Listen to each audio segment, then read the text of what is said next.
Hello everyone, I am Psycho, and today I'll be going over Set 15 line selection guide. And so what is line selection? So basically it's deciding like what comp to play in your game, depending on like a combination of like a couple factors. And these are like items you get dropped, the units you get dropped in stage 1, as well as like the units you see in your shops, augments, the type of portal you're playing in, the power-ups you see when you shoot a unit, as well as whether or not you're able to like win or lose streak, and whether or not you're contested or not contested. And why is line selection so important? So in set 15, I think like most people would agree that like comps and like the itemization for carries are like way more rigid than past sets. Like past sets, you could like get away with like flexing between like a couple boards.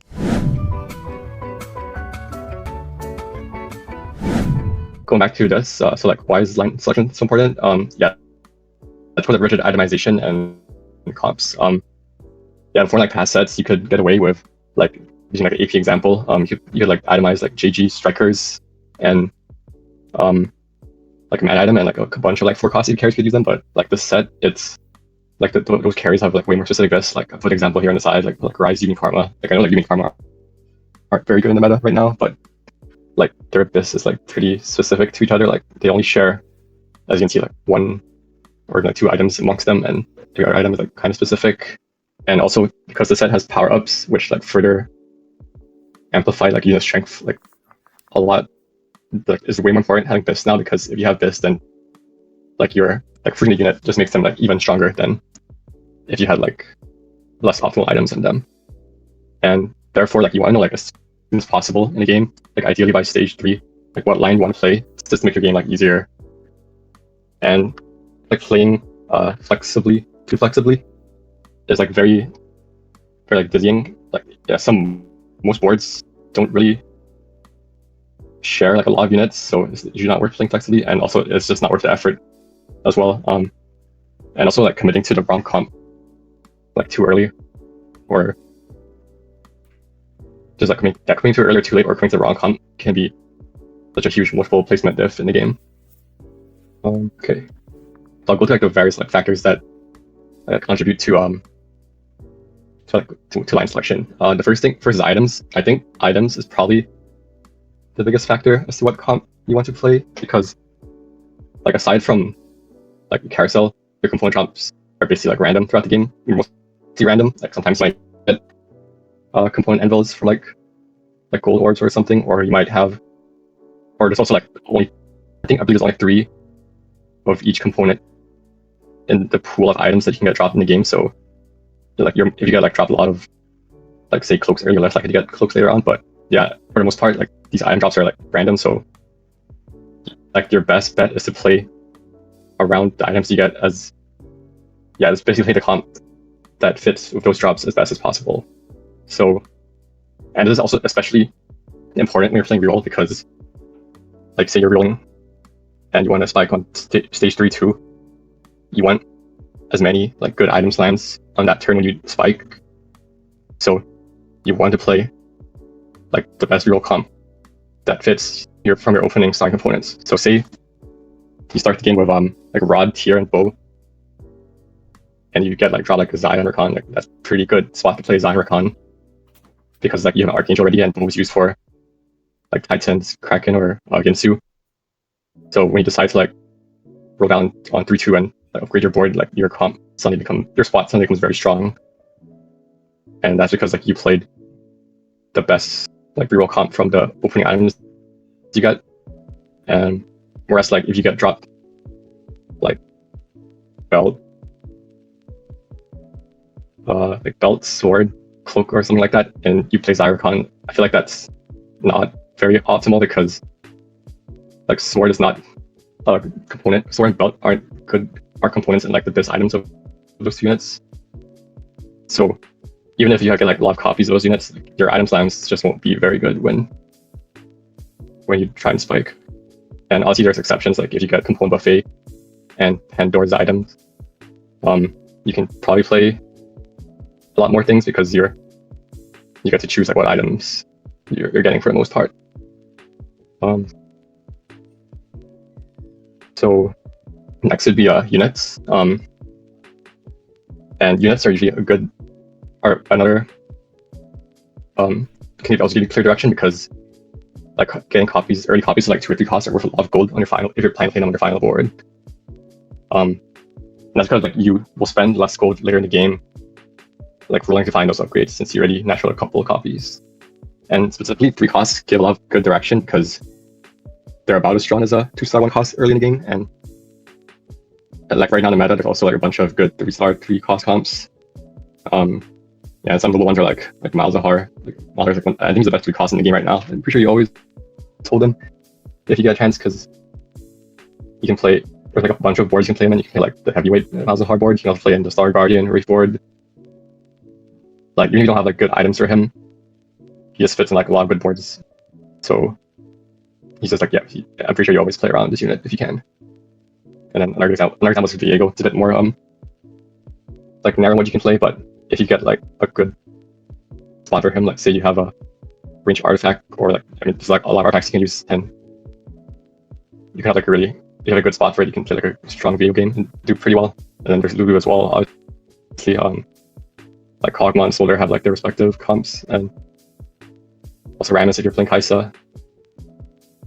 And on the other hand, 2 costs are also, I feel like 2 costs are a bit, you don't hold them as much as 3 costs early on, unless you plan to reroll the unit, because they're a bit more expensive to hold, since 1-star 2 cost is not as strong as like a 2-star 1 cost, and it's also not that common to 2-star them early on unless you hire a bunch of copies.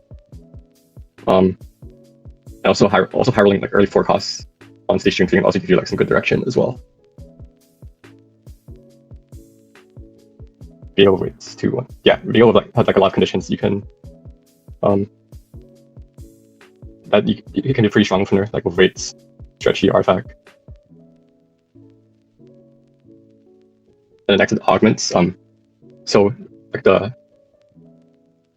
augments, like they should either be doing one of 2 things. They should either like supplement a line that you have a good spot for, or give you like some direction if you don't have any. So like say going back to like the Zyricon example, if you get dropped those 2 units and have already good items for them, I think in this spot like you definitely want some econ, so you can hit your upgrades as early as possible. Whereas like maybe you get dropped the Zyricon but you don't have good components for them, then if you still like want to play it, you might try and like take an item augment and see if you can like salvage your item situation in that case. And yeah, I think if you like really need like an item or econ augment, in some cases it's also okay to like pick some like really subpar options if you like really need them. So like say you really want gold, but like your best option is like scapegoat or go for dummies. Sometimes that might be the best augment you can take, because like the consensus, like these augments are like pretty weak. They still give you gold, and if you really need gold, you should take them. If you don't have clear direction, then you want to pick an augment that gives you one. So I guess like the best ones for this patch is are hero augments. So I think most of the hero augments are all like really strong right now. Aside from like maybe Garen, but all of them are like very strong right now, and for the most part picking them you're probably uncontested. Yeah, hero augments right now just like really strong like pick 2 if you want to have like an easy game. And if you don't have like any of these augments that give you like clear direction, picking econ is probably the safest bet. So just having more gold gives you like a lot more flexibility into like what you can play later on, and you can decide later on depending on like how the game goes. And the last point is like some augments are also like really OP, and they might be worth like pivoting into if you get them offered to you. So like, this patch is like Double Trouble, like Zyricon, like Tiny Team with like there's a bunch of boards that work with it, like obviously Zyricon or like some Syndra reroll, or even like Jinx, low Jinx board, or like the Zac Hero augment. I think Zac Hero augment is like one of the best ADPs, if not the best one of any comp in the game right now. So they're probably like, yeah, these ones are probably OP enough that you can pivot from your current line to play them if your spot works for it. And next is portals. So before that, let me see if there's any. Okay, so so portals is another thing that can factor into whether or not you play a specific line. So some examples are like fast 9 lines are a lot better on like Gold Sub or Scuttle Puddle or Crab Rave because you get more gold resources, so you hit low 9 a lot faster than regular game, and you don't get punished as much for seeing your gold to a level 9 basically. And like on the flip side, some real comps are weaker on like these high resource portals because the strength of some real comps is that you spike on stage 3 and are a lot stronger than everyone else who's basically like not rerolling and like are going fast 8, fast 9, so you get to like punish them for it. But in these portals, since you get a lot more gold, then they reach their cap a lot higher, so rerolling is like a little bit less strong. There's some exceptions though, like Kale and Crew are real comps, but they benefit a lot more by being played on higher gold portals, since they like both want to hit really fast and also go level 9 as fast as possible as well to get their cap. Another example is artifact portals. So yeah, artifacts enable like a lot of lines, and they also allow like some lines to have higher win out potential and not be reliant on like win streaking. And what I mean by this is like say you're playing like a 3-cost reroll, like Viego for instance. Usually for 3-cost reroll, you want to be playing it from like win streak, because if you play from lose streak, you're going to be weaker than the 2 and 1-cost rerollers on stage 3. You're going to be losing a lot of HP then, and then on stage 4, you're probably not hitting your 3-star HP costs quite yet. You're also going to be weaker than the 4-cost players, so you're also going to be losing a lot of rounds then, and your game's not going to be very good. But if you have like a specific artifact that like greatly increases the win percentage of your comp, like range artifact and Viego, then like playing 3-cost reroll from like a weaker opening is like more, it's like a lot bit better, because as long as you like hit your board eventually, like even if you have like 1 or 2 lives left, you might still win out just because of how strong the artifact interaction is with your comp. And then reroll is also another point, is reroll is stronger on item component portals or early power-ups, since you just benefit more from like having more items, since you get like 3 items on like a 2-star 2-cost on stage 3 is really strong, as well as having power-ups in both your upgraded tank and carry. Then power-ups. So some lines are only enabled to certain power-ups, so yeah, always want to like fan service. And also the new one this patch is Drift Duo, which is pretty strong if you can get it. So some early stage 1, 2 power-ups can give you specific real direction. So yeah, it's like not done yet on like Jace or like some hero augments, and over 9,000 like Kai'Sa, like Katarina, Kale, and weights on like Viego or some other units. There is a risk though if you're playing like a line that requires a specific power up. Like if you guys remember All Out K'Sante in like the first patch. You know, like a really strong comp, if you didn't hit All Out, or like a low chance not hit, if you didn't hit it, like your game was pretty doomed. So yeah, that's always the risk if you're like playing comp that requires a certain power up. You might just not hit it. So that's why like in most cases you want to play a line if you hit like the required power up, rather than like fishing for it and hoping to hit it later on. Yeah, I'll take like some exceptions, but I think for the most part that you want to play it like that. Okay, slide. So another factor is like where you're win streaking or lose streaking. So some lines are better played depending on the type of streak you're on. So usually win streaking, you're a bit more flexible because you have more HP and gold to work with since you're win streaking. So you can basically play like anything for win streaking. Like if you win streaking with like upgrade Malphite, you have Jhin on your board, and so upgrade Silver, and you then push levels that you can like play the Malphite Sniper reroll. You could also play for Jinx as well, like if you're playing that board but you're contested. Yeah, you just have like a lot more flexibility. Although like the downside with win streaking for most cases is that your item slams won't be best in slot, because you're basically like slamming any item that you can to keep your streak. So in that case, you probably want to play a line where carries are not this reliant. But like as I mentioned before, like in this set, I feel like carries are just very reliant on their best. So yeah, I think there's definitely like a balance that you have to like take note of, like basically balance slamming items to win streak, as well as maybe like not using components that you can make your this item for your carry with later on. And on the other hand, loose streaking definitely narrows the type of lines that are playable because you have less HP. So when you actually spike and start playing the game, you have a lot less lives to work with, and that means most of the time you're probably playing reroll because when you're playing reroll, you're spiking on 3-2, and from there, like, you're hopefully winning off stage 3 and like maybe early stage 4, so you make up for like the HP loss that you got from stage 2. There's some exceptions though, like there's like a 4-cost line that has good 1-up potential. I think in this set, the one I can think of is Sorks in like earlier patches. I feel like that comp, you could like loose streak into it, and as long as you hit like everything like Karma 2, you got 1 Gwen. You know, if you had 1 or 2 lives, you can probably win the game from that point. But usually, I guess right now in this meta, like I don't think there's a comp like that where you can like loose streak into a 4-cost line. And yeah, also when you're loose streaking, you have carousel priority, so you can hit your abyss a lot easier. So you want to make sure you're, again, like playing the best line possible from the components you got offered early in the game. See puns typing something.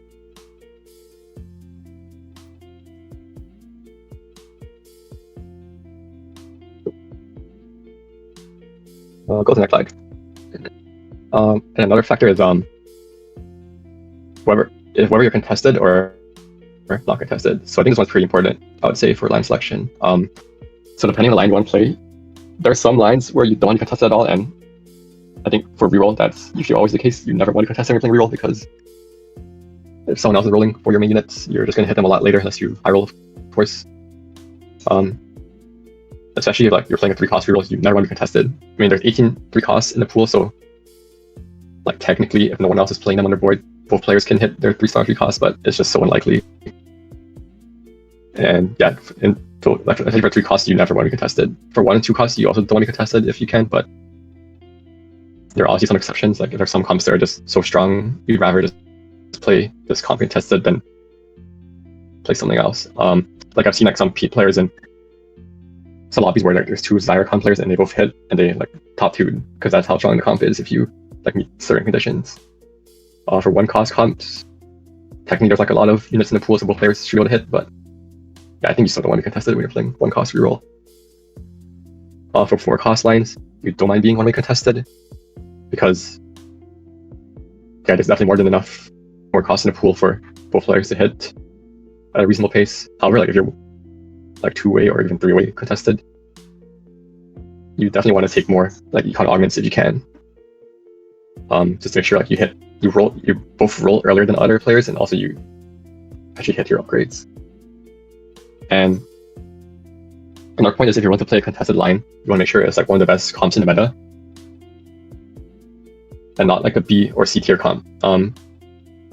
And what I mean by this is like if you have like less odds of hitting your units, you want to make sure like you're playing a strong comp. The strength of the comp will like make up for you not hitting your units sometimes. So I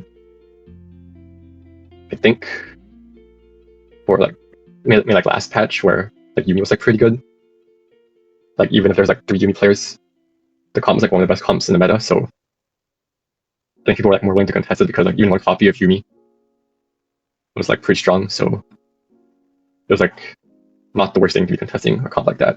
Whereas say on this patch, like if you're playing Soul Fighter and you're contested, I feel like that's not a comp that you want to be playing contested, because it's just like it's not a very strong comp in the meta. Like, I mean, it's definitely like top 4 of the comp, especially like a +1. But if it's like not like one of the best comps in the meta, it's not worth contesting most of the time.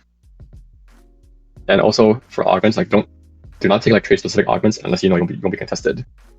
So yeah, any +1 augments or like trade specific ones like Tiny Team or see like there's a bunch of like Soul Fighter augments.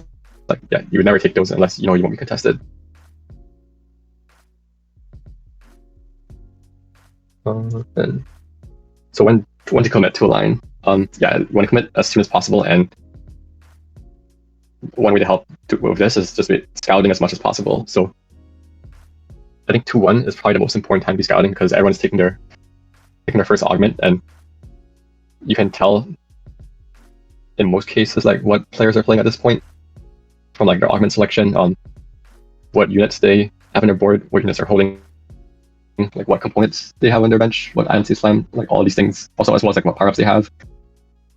So I think ideally you want to use your own scouting like all game long if you can, but 2-1 is definitely the most important time, especially if you want to pick an augment that is like very trait specific or like locks you into like a specific comp.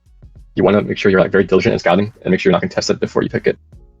On the other hand, like if you're just picking like a generic like item or like combat augment or like some augment like 2-trick or something that gives you like some upper units, then you don't care as much what other people are playing at this point.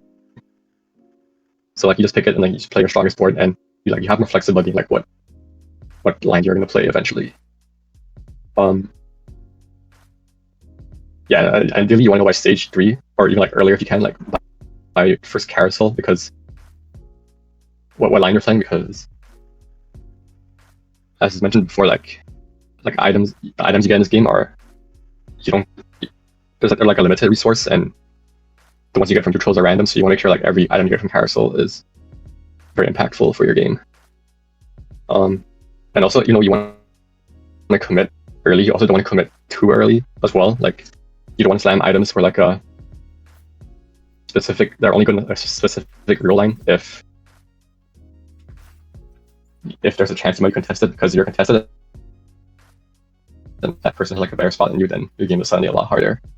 And I think an example of this, so I was like watching Iron Bug the other day, and there's a game where there's an item component portal where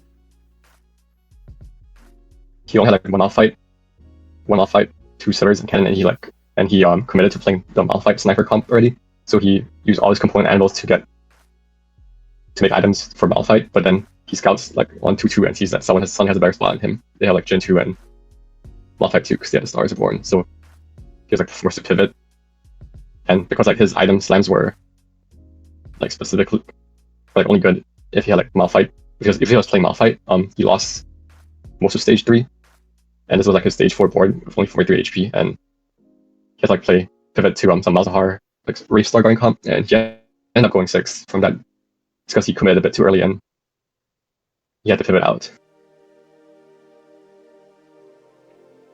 And yeah, that's it for that presentation.